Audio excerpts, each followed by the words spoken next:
강혜신의 오늘의 미국.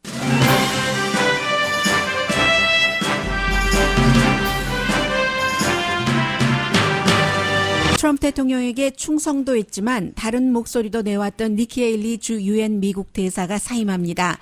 부통령이나 백악관 비서실장도 몰랐다는 갑작스러운 사임 발표였지만 지금까지 장관들이 트윗으로 해고된 사실을 안 것과는 달리 헤일리 대사는 대통령과 공동 기자회견으로 자신의 사임을 알렸습니다. 두 사람은 서로를 칭찬했고 헤일리 대사는 대통령 가족까지 추켜 세운 뒤 특히 대통령 사위는 천재라는 말까지 했지만 중간선거에서 여성표가 필요한 지금 왜 인기 있는 공화당 여성 정치인이 갑자기 사임하는지는 의문입니다. 유엔 대사 사임 발표를 하는 자리에서도 북한은 10번 이상 거론됐습니다. 트럼프 대통령은 북한과의 관계는 성공적이며 2차 정상회담 장소로 서너 군데가 거론되고 있다고 밝혔습니다. 북한이 프란시스코 교황 방문을 원한다는 사실을 교황청이 확인했습니다. 남북 분단은 끝내야 한다고 말했던 교황이 방북하면 한반도 평화 과정에 힘을 얻게 됩니다. 워싱턴 익제미너는 종전선언은 절대 안 된다는 미국 하원 아시아 외교위원장의 말을 강조해 전했습니다. 브렉 캐버너 연방 신임 대법관이 오늘부터 케이스 심의를 합니다. 그의 연방 대법관 탄생으로 민주당과 공화당의 많은 정치 기부가 흘러들어갑니다. 테일러 스위프트가 민주당 후보를 지지한 뒤 트럼프 대통령은 스위프트 노래는 25% 덜 좋아졌다고 말했고 케냐 웨스트와 백악관에서 점심을 먹겠다고 말했습니다. 미국과 중국의 무역 전쟁으로 내년에 세계 경제 성장이 줄어들 것이라는 전망이 이어집니다.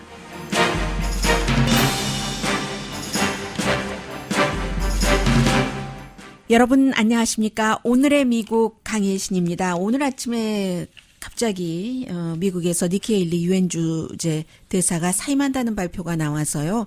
제일 먼저 보도했었던 매체가 생긴 지 얼마 안 되는 그 엑시오스라는 그 매체였거든요. 그래서 니키 헤일리 유엔 대사 하면은 공화당에서 굉장히 인기입니다. 공화당뿐만이 아니라 얼마 전에 퀴니피악 대학교가 여론조사를 했더니 민주당에서도 55%가 니키 헤일리를 지지한다고 했거든요. 니키 헤일리는 유엔 대사고 북한 문제에도 세계를 향해서 많은 얘기를 해왔고 오늘도 또 말을 했습니다. 그랬고 또 더군다나 여성이기 때문에 공화당의 어떤 그 표 기반에는 힘을 줄 수 있는데 왜 지금 그 사임 발표를 하느냐. 물론 사임한다고 오늘 당장 사임하는 것은 아니고 올해 말까지는 2년은 채우겠다고 얘기를 했거든요. 그래서 이제 엑시오스가 처음에 이런 내용을 발표하고 나서 한 20분 정도 뒤에 이제 대통령과 그 공동 기자회견으로 이 내용을 밝힌다고 했습니다. 그래서 먼저 대통령과 기자회견에서 밝힌 내용부터 좀 전해드리겠습니다. 니키 헤일리 유엔 대사가 46살밖에 안 됐거든요. 그러니까 한참 그 일할 나이고, 그런데 이제 갑자기 그만둔다. 일단은 또 그 퍼스널한 이유도 아니라고 얘기를 했습니다. 쉬고 싶다고 했는데, 브레이크 타임을 갖고 싶다고 했는데, 대통령이 지금까지 그 다른 그 어떤 그 연방 장관이라던가 중요한 백악관에 자신의 측근을 해고하고, 뭐 거의 해고죠. 그 원래 사람들이 해고해라 하더라도 끝까지 있다가 결국은 뭐 해고당해서 나갔는데 그럴 때마다 렉스 틸러슨 국무장관을 포함을 해서 뭐 트위터로 뭐 해외에서 미국으로 돌아오는 비행기에서 본인이 해고된 것을 안다던가 물론 연방 그 수사국장도 그랬지만요. 그런 식이었는데 오늘은 그 대통령이 트윗을 통해서 우리가 뭐 기자회견을 한다 하는 내용까지 알려주고 니키 헤일리가 백악관에 들어가고 이제 집무실에서 이런 그 기자들 앞에서 판타스틱하게 그 잡을 했고 거의 이제 2년 동안 누구보다도 먼저 이제 행정부에 들어간 사람이 니키 헤일리거든요.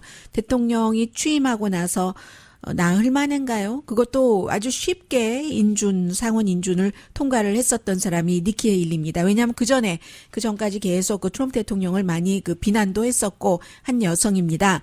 그래서 이제 트럼프 대통령이 얘기하기를 이미 니키 헤일리가 6개월 전인가 본인에게 타임오프 하고 싶다는 말을 했다고 했는데 6개월 전에 이런 그 얘기가 정말 서로 두 사람 사이에서 오고 갔는지는 확인되지 않았습니다. 니키 헤일리는 지금 그 지난 2년 동안 얼마나 그 많은 일을 했는가, 북한 문제를 여러 번 얘기를 했고요. 얼마나 좋아졌는가. 북한에 대해서는 요즘 나오는 얘기는요, 한국에서 나오는 얘기나 미국에서 들리는 소리나 전부 똑같기 때문에 별로 약간 그것을 그 정치인들이 아니면 그 언론사가 똑같은 내용을 똑같은 기사를 쓸 수가 없잖아요. 그러니까 요리조리 조금 바꿔보는 거지 거의 뭐 이하 동일하고 한 달 전과 그렇게 생각하시면 틀림이 없습니다. 물론 한 달 전과 달라진 건 있네요.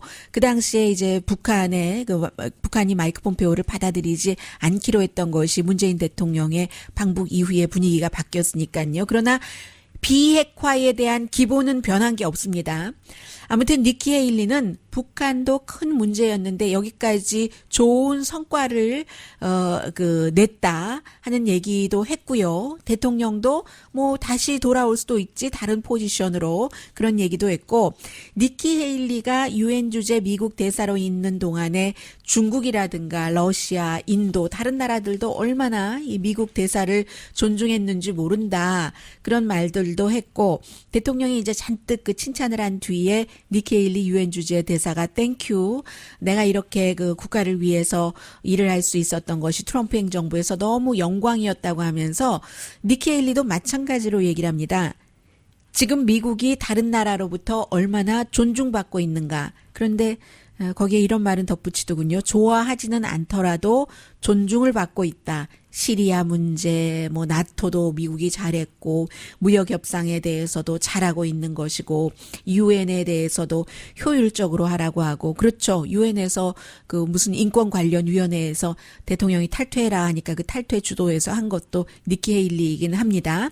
그리고 북한에 대해서 어느 때보다도 강경한 제재를 그 본인의 거의 2년 되는 동안에 3번 했다고 얘기를 하고 있습니다.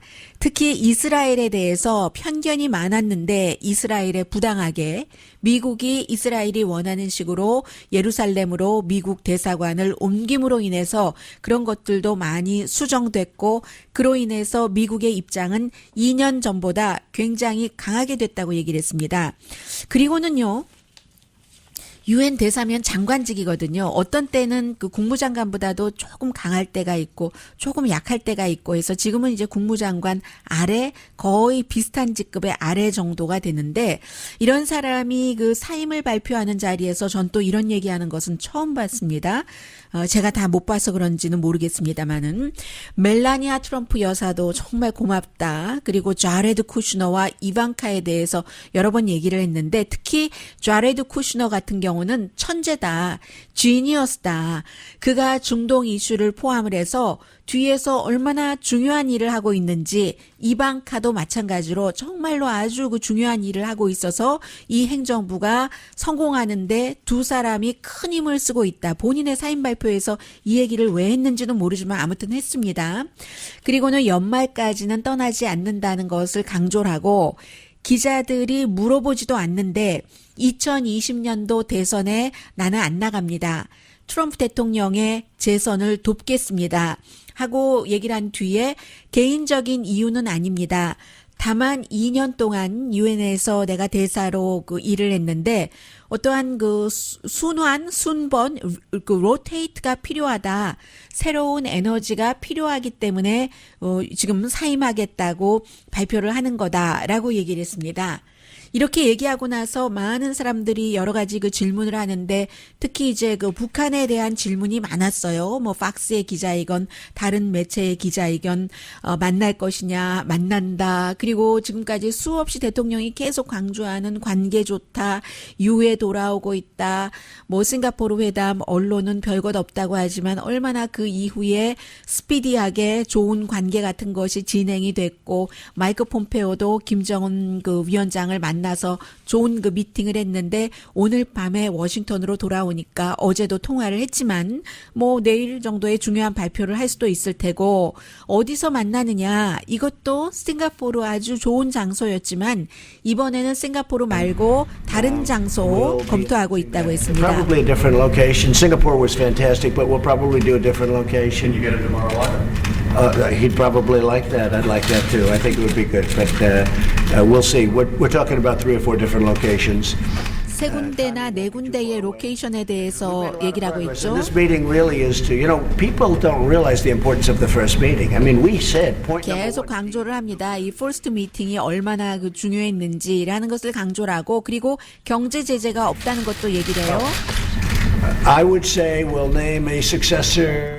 이 부분은 이제 누구를 그 차기 대사로 I 할 think it's going 것인가 to 하는 be 거고요. incredibly economically successful.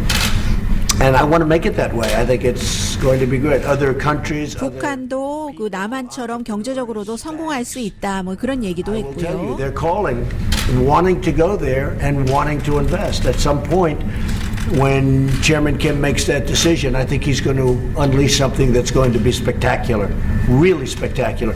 And I think he knows it, and I think that's one of the reasons that we're... 결국은 이제 남한처럼 북한도 번영할 수 있는 국가가 되는 것이 최여맨 킴이 김정은 위원장이 결정을 할 일이라는 것이라고 wants to get on with 말했습니다. Yes. 네, 그다음에 이제 다른 그런 얘기를 했는데 그 사이에 얼마나 그 북한 얘기가 많이 나왔는지 모릅니다. 북한과 이란과의 관계 그리고는 제가 전해드릴 필요도 없어요. 늘 그 녹음해놓고 틀어도 똑같을 정도의 그런 얘기를 성공하고 있다. 김정은 위원장과 나 사이가 좋다. I like him, he likes me. 뭐 이런 얘기 계속 했습니다. 어쨌든 그 니키 헤일리 유엔 대사가 사임을 하면서 이제 중간적인 그 목소리 같은 것이 좀 공화당에서 중요한 인물 가운데서 사라지는 건데요.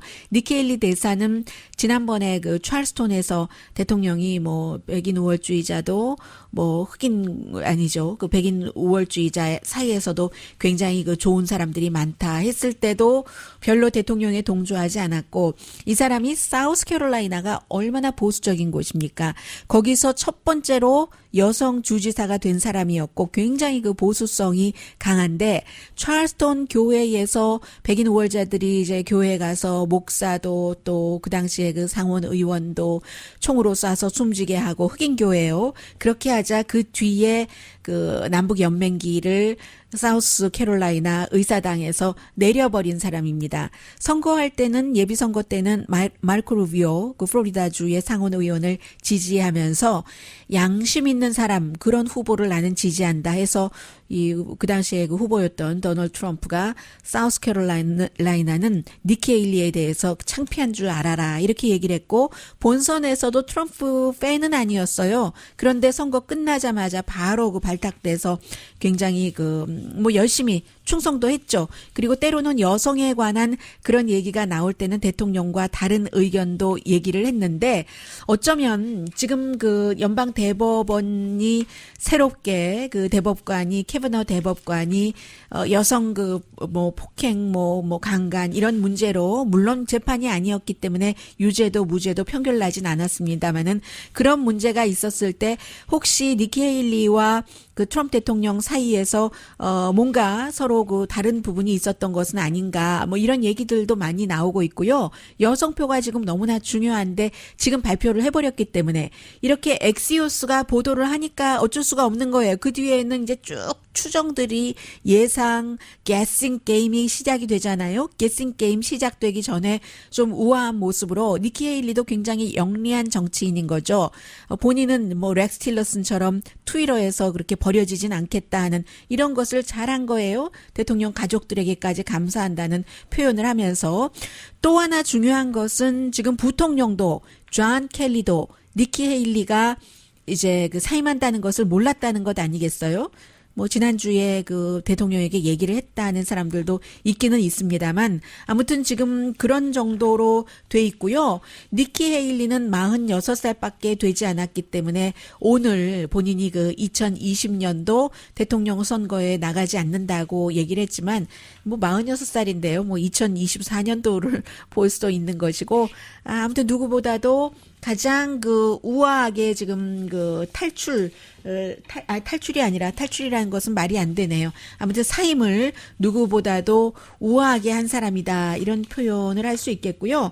그동안 대통령과 의견이 달랐었던 것이 많이 있었지만 또 하나는 이런 부분도 있었어요. 얼마 전에 그 뉴욕타임스의 익명의 기고자가 지금 백악관 내부에서 어떤 일이 일어나는 줄 아느냐. 나는 트럼프 대통령이 나쁜 길로 가는 것을 막기 위해서 고군분투, 저항 세력으로 그 안에 남아있다라고 기고문을 보냈을 때 니키 헤일리 유엔 대사는 워싱턴 포스트 기고문에서 나도 대통령이 하는 모든 것에 동의하지는 않는다.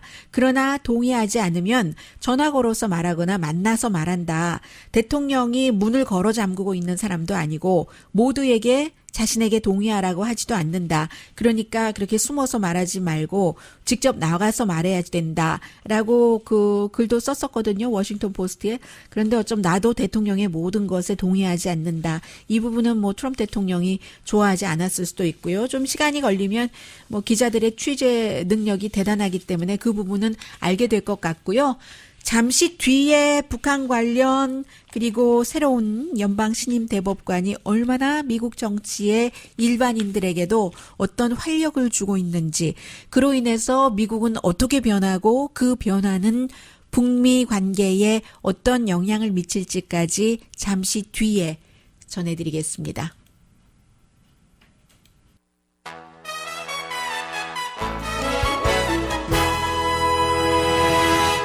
라디오 서울 방송 오늘의 미국 듣고 계십니다. 다음 주에 이제 문재인 대통령이 유럽 방문해서 이제 그 교황에게 직접 그 얘기를 한다 했는데 뭐 미리 다 교황청에서도 그런 내용 받았다.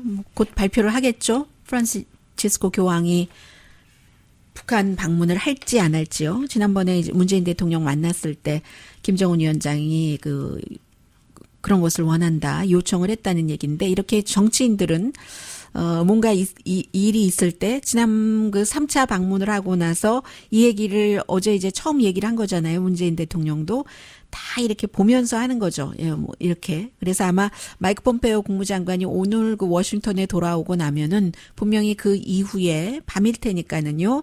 내일쯤에는 트럼프 대통령도 그것이 어떠한 그 이슈가 되던 그만큼의 무게가 저울에 올라갔었을 때 저울을 내릴 정도의 컨텐츠이건 그렇지 않은, 그저 저울이 전혀 움직이지 않을 정도의 컨텐츠이건 이것을 무게가 있는 것처럼 포장을 해서 그래서 이제 뭔가를 발표를 하죠.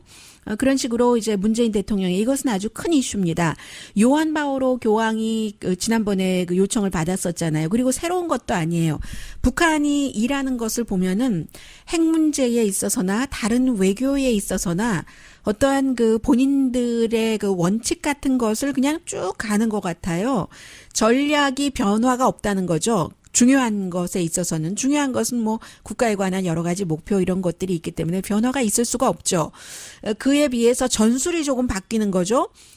김대중 대통령과 김정일 위원장이 만나고 나서도 요한 바오로 2세 교황을 초청을 했었는데 그때는 이제 교황 요한 바오로 2세가 그 북한 안에 신부들이 있어야 된다. 뭐 여러 가지 이유가 있었겠죠. 그래서 이제 표면적으로 그런 이유를 들어서 북한을 방문하지 않았고, 이번에는 가만 생각해 보시면요. 프란치스코 교황은 지난번에 2014년도였었죠. 세월호 이후에 방문을 해서 얼마나 많은 그 세월호 유가족들이 그 당시에 이제 그 청와대를 가려고 하면은 길이 막혀 있고 그 길이 내 몸에 뭐 수백 배에 달하는 그런 무슨 그 경찰차와 뭐 경찰들 등으로 인해서 완전 그 막혀 있었잖아요. 그럴 때 이 교황 바오로 2세가 만나주고 했었던 그런 부분이요. 그리고 이제 또 하나가 그 당시에 유명했었던 것이 교황이 한국을 방문하고 로마로 갈 때 그 비행기에서 기자들과 허심탄회하게 뭐 질문 같은 거 다 하고 기자들은 앉아 있고 교황은 서서 그 다 질문에 대해서 답변하고 할 때도 그 분단, 한국의 분단이 끝났으면 좋겠다. 두 개의 한국은 결국은 그 전에 형제 아니냐. 같은 언어를 말하는데 같은 언어를 말한다는 것은 엄마가 같다는 거다. 그래서 엄마가 같은 형제들은 사실은 분단이라는 것을 끝내야지 된다. 고통이 너무 크기 때문에. 그 분단의 고통을 이해를 하고 그게 끝나도록 기도하겠다. 그 이후에도 그 교황이 뭐 여러 번 북한에 대해서 얘기를 했었어요. 그래서 지금 과연 어떻게 그 프란치스코 교황이 북한의 이 같은 요청을 받아들일까? 그 사이에 이제 그 김정은 위원장은 러시아를 곧 방문을 할 것 같고 아베 신조 일본 총리와도 회담을 할 것 같고요. 그리고 이제 그 교황의 방문은 뭐 그 이후가 되겠죠. 한국도 한번 그 방문을 해야지 되니까 김정은 위원장이 굉장히 그 놀라운 그 변화라고 할까요? 더군다나 가능성이 많다고 보여지는 게 바티칸이 최근에 그 중국과도 어떤 그 관계 개선 같은 것을 했잖아요. 뭐 주교 지명 논의 같은 것도 하면서 중국도 그 교회, 중국에서의 교회, 카톨릭 이런 것을 생각을 한다면 바티칸도 뭐 복음 전파가 됐건 아니면 어쨌든 기본적으로 우리 신도가 늘어나는 것이 됐건 인구가 가장 많은 중국과 뭐 같이 잘 지내는 게 뭐가 나쁘겠어요? 최근에 이런 일이 있었고 또 북한을 방문을 한다면 이제 그 바티칸으로서도 어떠한 그 생각이 있을 테고 이것이 한반도에는 특히 그 문재인 대통령에게는 플러스가 되겠죠. 문재인 대통령 종교가 또 이런 식으로 플러스가 되기도 하네요. 문재인 대통령의 정책에. 그래서 이제 아무래도 교황까지 북한을 방문해 준다면 그 평화 과정이 교황이 그 지지하는 이런 모양새가 되기 때문에 굉장히 지금 중요할 것 같고요. 그리고 북한은 바티칸 신부를 아주 오래전에 다 그 쫓겨냈고 북한의 카톨릭 신자가 그래도 오늘 AP통신이 뭐 어떤 자료를 인용을 해서 보도한 것 보니까 800명에서 3,000명 정도.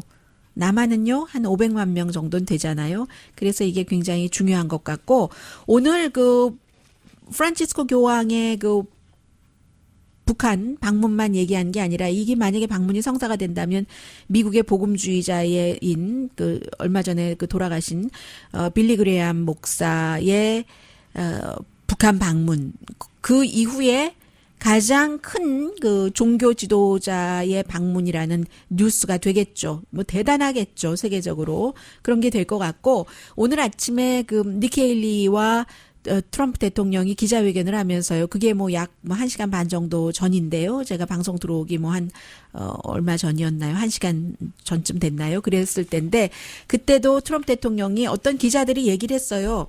미국 땅에 그럼 김정은 위원장이 올 수도 있는가? 거기에 대해서 아주 애매하게 얘기를 했고요.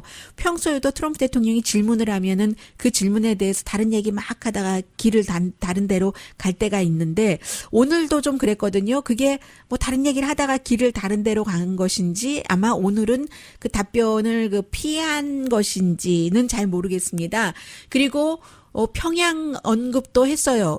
트럼프 대통령이 가고 싶다는 게 아니라 지금 싱가포르는 아주 첫 번째 회담 장소로는 판타스틱했지만 지금은 아닌 것 같고 한 서너 군데를 생각을 하고 있는데 뭐 평양 얘기도 나오고 여기까지는 얘기를 하더군요. 백악관 소리를 한 사람은 아무도 없지만 아무튼 뭐 그런 것까지 생각이야 왜 못 해보겠어요. 지금 그렇게 돼 있습니다. 그리고는 대통령을 굉장히 지지하는 워싱턴 이그제미너가 오늘 종전선언을 하지 말아라라고 다시 강조를 했습니다. 최근에 강경화 외무장관의 얘기도 미국 언론에 많이 나오고 있습니다. 아무래도 이제 폼페오 국무장관과 만나서 영어로 직접 뭐 미팅을 하고 뭐 1시간 지난번에도 그랬다죠. 그리고 대통령이 가는 곳곳에 강경화 장관이 뭐 영어를 잘하는 사람이고 외무장관이니까 등장을 하고 하면서 굉장히 그 스스로 그 위치를 그 한국의 외무장관이라는 자리를 키우고 있는데 강경화 외무장관이 종전선언은 평화선언이 아니다라고 얘기를 했다는 것을 강조를 하면서요. 워싱턴 이그제미너가 그러나 종전선언은 결국은 평화선언으로 가는 길이잖아요. 그리고 미국에서 볼 때 평화조약, 평화선언이라는 것은 이제 그 주한미군 철군을 의미를 하니까 주한미군의 완전 철군이 됐던 부분적인 철군 내지는 어떠한 역할 변화를 얘기를 하니까 그런 것들이 미국이 한국을 위해서가 아니라 미국을 위해서 중국을 생각하면 싫은 거예요. 그래서 워싱턴 이그제미너가 공화당이고 플로리다가 지역구인 그 테드 유호 하원 의원 이 사람이 아시아 외교관계위원회 의장이거든요. 소위원회죠. 한국 방문 이번에 그 폼페오 할 때도 뭐 아무튼 얼마 전에 한국 방문도 했고 한국 관계자들도 만나고 했는데 마이크 폼페오 국무장관에게 종전선언은 절대로 안 된다는 편지도 본인이 아시아 외교관계위원회 그 의장으로서 보냈다고 하고요. 종전선언을 해주려면 북한과 중국이 한반도에 어떤 영향력을 미치지 않는다는 것을 증명을 해야지 된다. 미군이 필요 없다는 것을 남한에서 그게 전제돼야지 된다라고 얘기를 합니다. 한국 위해서 아니라니까요. 미국 입장에서는. 그리고 그게 당연한 것이고요. 그런데 그 말을 안 할 뿐이죠. 글쎄요. 마이크 폼페오 국무장관과 강경화 그 외무장관이 어디까지 종전선언에 대해서 합의했는지는 모르겠습니다만은 또 미국은 그 합의를 뭐 마음에 없으면서도 할 수도 있는 행정부고 현재로서는 실제로 그렇던 그렇지 않던 많은 국가에서 그렇게 보고 있죠. 그리고 합의를 했다 할지라도 또 이게 깨는 게 나한테 유리하다 싶으면 깰 수도 있는 행정부고 그것도 사실이던 아니던 지금 그 트럼프 대통령이 2년 동안 많은 그런 것을 보여줬기 때문에 그렇게 보고 있습니다. 점점 더 믿기 힘든 거죠. 예를 들어 지금 미국과 북한이 어떠한 협상을 하더라도 마이크 폼페오 국무장관과 강경화 외무장관이 어디까지 합의를 하더라도 그것을 미국이 깰 수 있다는 얘기예요. 아무튼 그러면서 종전선언은 아무튼 무조건 안 된다는 게 워싱턴 이그제미너의 주장이었고요. 미국의 이 브렉 캐버나는 잠시 뒤에 제가 주로 세 번째 섹션에서는 경제 이슈를 전해드리는데요. 함께 보도를 해드리겠습니다.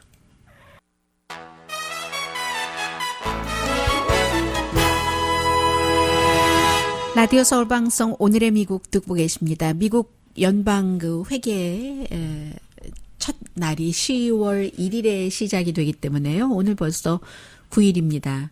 한국이 어제는 한글날이었고 어제 미국은 그 컬럼버스 데이 원주민의 날이라고 요즘 점점 많은 곳에서 그렇게 부르고 있죠. 였는데 일주일이 지났어요. 일주일 만에 이제 빨리 그 선서를 하고 취임을 하고 케이스를 맡게 됐는데 연방 그 신임 대법관이에요. 브렉 캐버나우. 첫 케이스가 이런 케이스들입니다.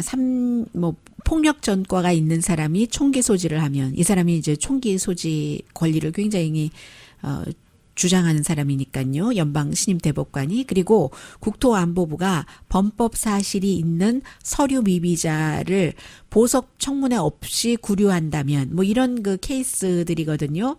본인이 이제 독립적인 판사가 되겠다. 어제도 그렇게 강조를 했는데 대통령은 또 그 사과하는 거 처음 봤어요.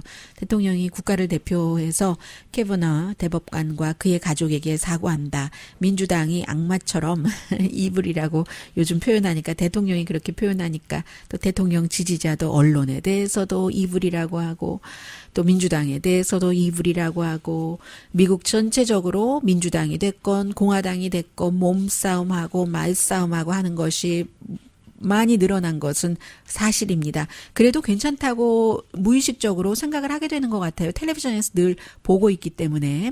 어쨌든 그렇게 백악관에서 어제 이제 다시 이제 선서를 할 때 대통령이 정말 미안하다 하고 공식적인 뭐 사과까지 했는데 미국을 대표해서 사과한다고 했고 아마 그런 대통령의 그 미국을 대표한다는 사과에 대해서 나는 빼라고 얘기하는 사람 많을 테고요. 미국은 브렉 캐버나 신임 연방 대법관 탄생 이후에 많은 게 변하고 있습니다.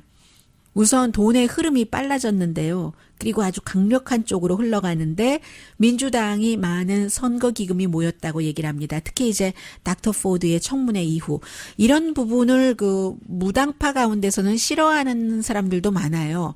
예를 들어서 아무리 그 뭐 몇십 년 전에 그런 일이 있다 하더라도 민주당 그 다이언 파인스타인이 아니라고는 하지만 왜 이것을 선거 직전에 그런 케이스를 알고 있으면서 선거 45일 전에 터뜨렸느냐. 그것은 싫다라고 얘기하는 사람들도 있고 이 닥터 포드를 믿기는 하지만 그래도 미국이 증거 위주의 그 어떤 그런 사회이기 때문에 증거가 없지 않느냐 이렇게 말하는 사람들도 있습니다. 어쨌든 그럼에도 불구하고 공화당에서도 심지어 여성이면서 본인은 낙태 찬성한다고 하고 공화당에서 가장 그 중도적이라고 스스로 또 자타가 공인했던 수잔 콜린스도 닥터 포드의 증언을 믿는다면서도 그렇다고 그게 캐버나가 한 일이라고 믿을 수가 없잖아 하면서 캐버나우 연방 대법관에게 이제 인준해서 찬성표를 던졌는데 닥터 포드의 청문회 이후에 굉장히 많은 그 선거 기금이 민주당으로 흘러 들어가고요. 민주당은 액수까지 밝히고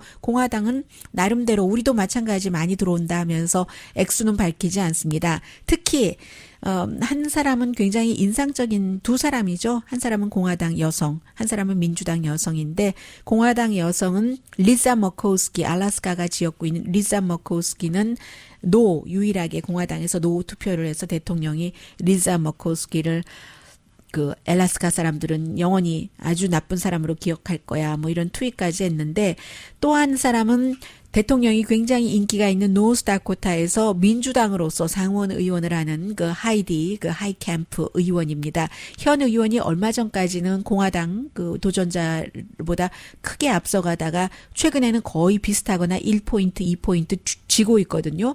그럼에도 불구하고 이 하이캠프 의원은 나는 지금 당장보다는 역사가 이 일을 되돌아볼 것이기 때문에 역사적으로 생각을 하고 내 양심의 소리를 들어서 캐버나우를 지지하지 못하겠다 하고 조 맨센이라는 그 남자 민주당 상원 의원과는 달리 그 사람 찬성표 던졌고요.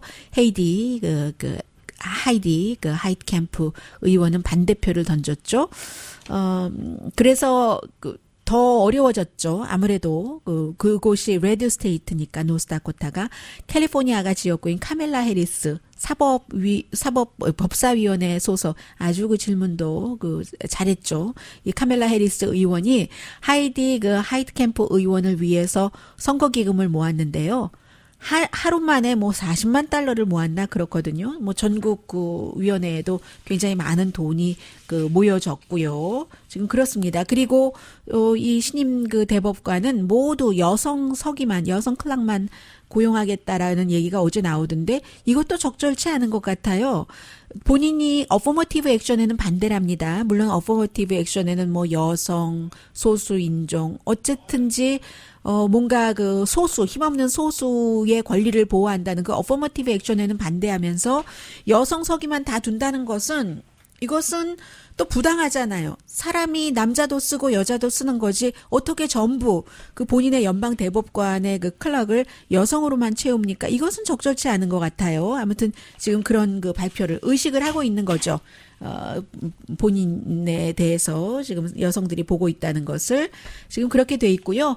뭐 중요한 건 이 두 가지인 것 같아요. 선거에 사람을 나가게 할 때 공화당은 지금 굉장히 해피하죠. 아주 보수적인 사람이 수십 년 동안 53살밖에 안 돼서 미국의 연방 대법관에서 한 표를 계속 5대4로 보수 쪽으로 가져가니까 얼마나 해피하겠어요. 그 대신에 민주당은 여러 가지로 이제 분노하는 게 많은 겁니다. 민주당은 뭐 여성 이런 사람들이 많으니까 선거에서는 해피니스보단 그 감정보다는 앵거라는 감정이 더 크죠. 분명히 더 크긴 큰 겁니다. 닥터 포드의 말은 듣지 않았다. 더군다나 그 말이 사실이라면서도 캐버너를 지지했다. 그렇게 하고 공화당은 해피하고 그런데 또 따져보면요. 분노하는 사람 가운데 남성보다는 여성이 많기 때문에 성별과 당 할 때는 어찌 보면 당이 더 이길 수도 있는 거죠. 공화당이냐? 지금 공화당에서도 교육을 많이 받은 그런 여성들이 공화당 쪽에서 빠져나온다고는 하지만 큰 그림으로 볼 때는 결국은 나는 공화당이야. 이런 마음이 여자야 라는 마음보다도 정치에서 투표를 할 때는 더 클 수도 있다는 거예요. 그래서 이번에는 선거 자금이 지금 민주당 쪽으로도 많이 들어간다고는 하지만 돈이 모든 것을 다 돈이 에브리띵이라고 말하는 사람도 있지만 선거에서 꼭 그렇지는 않습니다. 그래서 뭐 분명히 이 캐버나우 지명자에 대해서 백인들은 좋아할 테고 백인이 굉장히 활기를 띠면서 이 기세를 몰아서 민주당 하원 뭐 다수당 어림없어 할 수는 있어요. 그런데 백인의 권력을 백인 사회에서 백인 대통령 아래서 백인 마늘이라고도 말할 수 있어요. 어떤 경우에는 사랑하는 대통령의 그 아래서 백인의 힘을 점점 소수 인종이 무시당하면서 키워주는 것. 이것은 백인으로서는 할 수 있어요. 그런데 소수인종으로서는 그 장단에 그 춤을 추는 것은 굉장히 좀 이상하지 않아요? 그 자신의 아이덴티티를 포기하는 것 같지 않아요? 그런 부분은 있습니다. 다른 건 몰라요.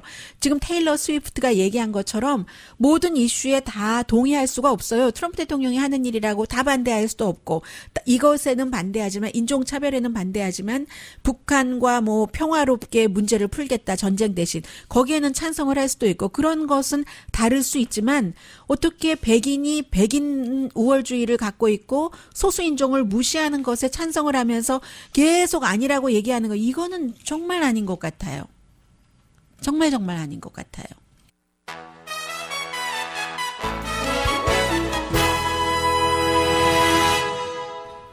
라디오 서울 방송 오늘의 미국 듣고 계십니다. 어제 제가 하도 그 수치가 놀라울 정도여서 해서 말씀을 드렸는데요. 지금 트럼프 대통령이 얘기를 하고 있는데 혹시 아니군요.